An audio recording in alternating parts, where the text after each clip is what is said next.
Welcome to a new video, and this video is about the Magic 4 Ultimate and MagicOS 7 update that arrived here as well. It's a beta version. Nevertheless, I want to take a look at the camera features. If you're interested in the operating system and its brand new features, just look here because I did a video about the Magic 3 Pro Plus that also got the MagicOS 7. And this is almost the same features, just Android 13 underneath. And we have also the brand new camera application that I already showed you also in the Magic 3 Pro Plus video. And we want to check out if we see some improvements in terms of camera quality. So let's get started.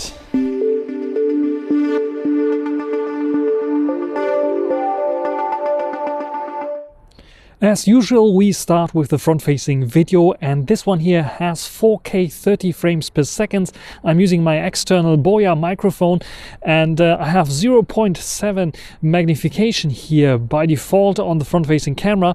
I can go and switch to 0.8 times. Thanks to the new UI, I can have one hand free because everything is now on the right, so wonderfully accessible via one thumb. And I can also go to 1x zoom, which looks like this. It still doesn't have autofocus, but I think the quality should be okay. 0.8 times I think is good. And this is even wider, like one step wider with 0.7 times. What do you think about the quality here of the front-facing camera? I think still one of the best or better ones on the market right now. And now I'm using the back-facing camera, the main camera sensor, almost 1 inch sized, 1/1.12 inch size sensor that you can see here right now. We get a nice background blur. It's a bit of a gloomy day. It could rain any minute here. I'm not in Cologne anymore. I'm in Frankfurt right now, a little bit outside of the main city. So it's like a little bit of a quiet area here and nothing much around here. But still, nevertheless, I'm doing a video for you. So this is the main camera sensor, as you can see here, 4K 30 as well. What do you think about the color stabilization and so on? What we want to do is, during recording, of course, I can switch to the ultra-wide angle, and it has this very, very nice user interface where I have buttons to click on to switch to the various different lenses, and it then automatically zooms out or in. So I don't have like this plus slider just on Huawei or older Huawei versions, or still I think Huawei is using the slider, which is not ideal. I think this version is much better. This is now the ultra-wide angle, 4K 30 as you can see, so not much of an issue here. So what you can do now is try to zoom in to see what's going on in front of me, because I'm new to this neighborhood here, so I don't know anything here.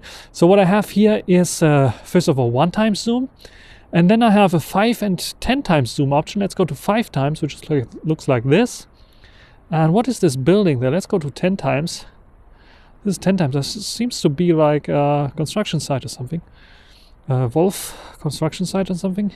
So this is 10 times zoom, 5 times zoom, and 1x zoom. I think it's pretty okay. Maybe what they could add eventually is like a 2 or 3 times option, something that it's not jumping from 1 to 5 times directly. But nevertheless, this is pretty cool. What I can do as well is, let's show it to you. If I press and hold, I get a nice slider. And this zoom slider allows me also to go to 2 times, which is now 2 times. It's much nicer than the one that we had before, or the one that we have on Huawei devices, because it's so smooth and very precise. So not like with the plus and minus slider, and you don't know when you're zooming in between. It's just updating on the thing that you're grabbing on. So this is much nicer. Super user interface. This is something that Huawei should also add to their devices if possible. Otherwise, Honor did a very good job. I like this for video especially. And what do you think about the quality here of this video camera? Do we see any improvements there? Not so sure. Let's check out the photos here. So let's check out the photos here. And apologies, I'm doing this on my phone, so it might be a little bit different than usual.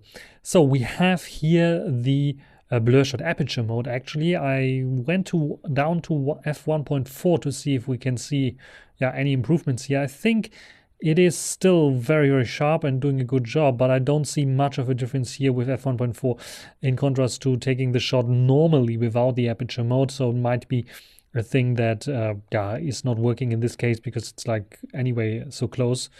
When it comes to close-up shots, by the way, macro mode, super macro mode is still there. You can see, yeah, it is not 100% sharp still. So yeah, we still have a bit of issues, at least here in this shot. I don't see much of improvements here in contrast to the original firmware or version 6. This is now 50 times zoom. Actually, you cannot read anything. This is 10 times zoom. And here you can see the slight improvement eventually in terms of zoom. So it's like sharpening up some things that you can see here, but other things get super blurry, and here still not really readable. And this is 7 times zoom because it like gets you by default when you take photos still 7 times zoom. And here I think it is much better because you can read it at least. And then we have 5 times zoom, which is also I think okay, but I don't see much of an improvement towards the new version in contrast to the new to the older version. So yeah, these are the various different zooms. Here was standing, as you can see here, and this is taken with the main lens. You can see HDR is working wonderfully. The details here are okay, but this is now, you can see a bit soft there. This is now the ultra-wide angle, and this is a 3.5 times zoom shot. We have the House of Economy here in Hessen. And you can see details are there, not much of a problem. I think the colors are all right as well. A bit of more contrast added there, a bit of more punch added here, especially the yellow. But in general, I think a good photo. Is another 3.5 times shots. You can see, yeah, the details are there. Not much of an issue. We still have the ultra-wide angle that is not really ultra-wide, 0.6 times by default, which looks like this. So this is ultra-wide angle, but you can then zoom out 0.4 times, which gives you much more dramatic kind of shot. But you have then, of course, a little bit like of distortion going on. You can see the lens distortion is not corrected so much, but you can capture the whole building almost, which is super interesting that we have this here. And yeah, in contrast to then the 0.6 times, which is like this, which is sharper for sure, and doesn't have so much distortion. But yeah, the more dramatic shot you can get here by zooming out. So the button is showing 0.6 times, but you can zoom out further to get the ultra-wide shot. Then a selfie shot portrait mode is doing a fine job. I think it's doing a very good job when it comes to like protecting the highlights here. So yeah, we have a nice HDR even with the background blur enabled. You can see doing a pretty okay-ish kind of job with my hair here. Looks natural, it's distinguishing the hair and the lantern in the back. And also here, I think it's doing a pretty good job for the cutout, and I'm nice and sharp. So yeah, very good shot. But I think the main lens, the main selfie lens was good already. Talking about the main lens, very cool because I like the creamy bokeh, especially on those close-up shots, like a little Christmas lights were still here.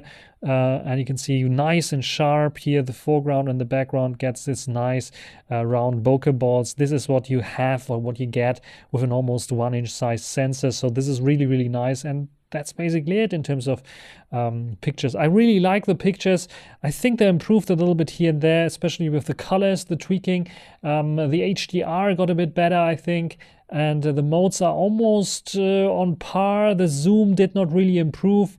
I really like the ultra-wide angle still. Zoom 3.5 times, 5 times is okay. 7 times gets borderline okay, as you can see here.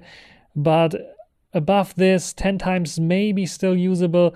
But when it comes to over 10 times, you can see it's not really pleasant, and it has a bit too much of this artificial look still going.